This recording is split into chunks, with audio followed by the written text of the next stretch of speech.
Hello again! Welcome to another book review by Elaine, because I have opinions! Today I'm reviewing A Room of One's Own by Virginia Woolf. I read this book directly after A Room with a View, because I've always found the pairing of the titles sort of amusing, but that did mean I was reading two rather serious books directly after each other. And I struggled to get going on this one, partially because my power had come back on after the long blackout after Ida, and I wanted to be wasting time online. But I couldn't, because I didn't actually have the internet back. Also, it's just a bit of a difficult book to read, until I realized that this was written as a presentation. It's meant to be read aloud. It was one of those books that as soon as I started to read it aloud, it came to life. I could hear Virginia Woolf's voice. I hear her sarcasm, her anger, her joy, and her wit. And I really liked her. I could see myself sitting down to have a conversation with her.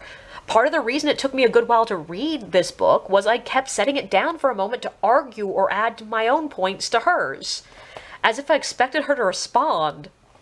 It felt like a living text, which is impressive considering this book is almost 100 years old now. It's striking both how much of what Woolf has to say feels like she's talking about the present, and how much she has to say that sounds completely foreign to modern readers. A lot has changed, and a lot hasn't. Her statements on men declaring women's inferiority as a way of reassuring themselves of their own superiority is timeless. Her statements that women being allowed to own property means that equality is just over the horizon is laughable 100 years later. What I hadn't expected was how much of this book is objectively about privilege, money, and property. When asked to write a talk about women in fiction, Woolf talks about women and economic independence. The eponymous Room of One's Own is half of what you need to write. A room and money. It's refreshing to hear someone just blatantly state that the need for the material in the creation of art. And it's a great vehicle to explore the history of women and the fetters women have had against creating works of art. What I do disagree with is her idea that writing with anger in your heart will somehow ruin your art. There are plenty of books, poems, whatever, writing that comes from a place of anger that are rightly remembered as great works of fiction and poetry. I can't help but believe that righteous anger can be fuel to light the darkness of injustice. Like, a lot of books written with righteous anger are good. They're not somehow just destroyed by the fact that there is anger behind them.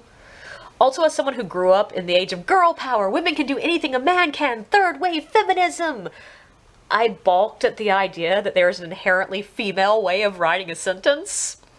And I always shy away from the idea of a female brain and a male brain, though I know science actually does support the fact that there are differently gendered brains. But it just feels like something that I should balk at.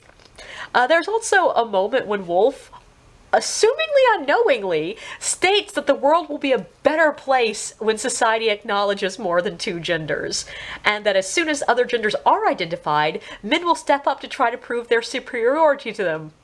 Which I know she meant as a joke, but it felt hilariously prescient. I also feel like the last chapter gets a little bit meandering and fails to continue the thrust of the narrative, but overall, this is one I'm glad to have read, enjoyed reading, and found thought-provoking. I would just strongly suggest anyone else reading it, read it aloud.